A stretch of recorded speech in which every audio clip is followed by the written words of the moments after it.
So here is when you want to use braided line, and I'm going to talk about when you don't want to use it. Braided line, in my opinion, are situations where you are fishing either where the line doesn't matter as far as the terms of the visibility of it, or where you've got to have that extra power where there's no stretch. So let's talk a little bit about both of those.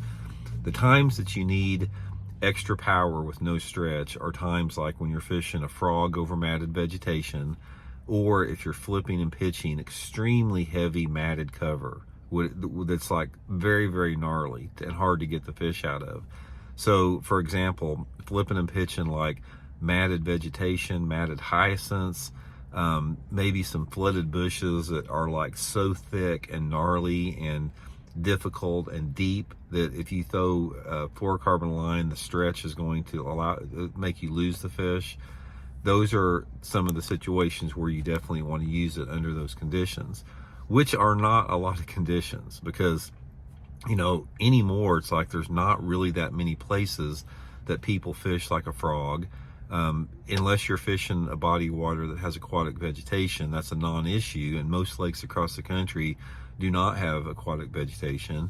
And then the same with the flipping. The flipping is sort of relegated to that same type of scenario, being the matted vegetation, hyacinths, lily pads, all that type of structure.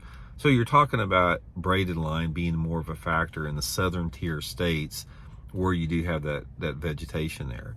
Now, some people will throw a braided fishing line on some top waters that they cast and reel across the surface that are not on matted vegetation. Like some people use braided line on a buzzbait, some people use braided line on a whopper plopper. I don't like either one of them.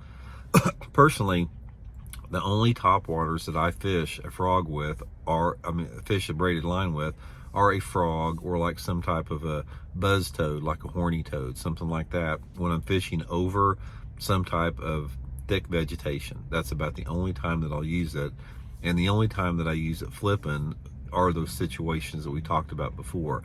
Super, super, super thick vegetation or thick cover. Let me give you a couple different times, a couple different scenarios where I use braided line for flipping. Anytime that I'm in Florida, if I'm flipping a big heavy weight, like a big 1 ounce or heavier weight, most of the time I'm going to use braided line, simply because when you're flipping and pitching that matted vegetation, it's super, super dark, and the water's usually shallow, and usually that heavy weight, when it drops down 2 or 3 feet, they hit it like almost immediately when it goes through there. So the fish don't really have time to get a visual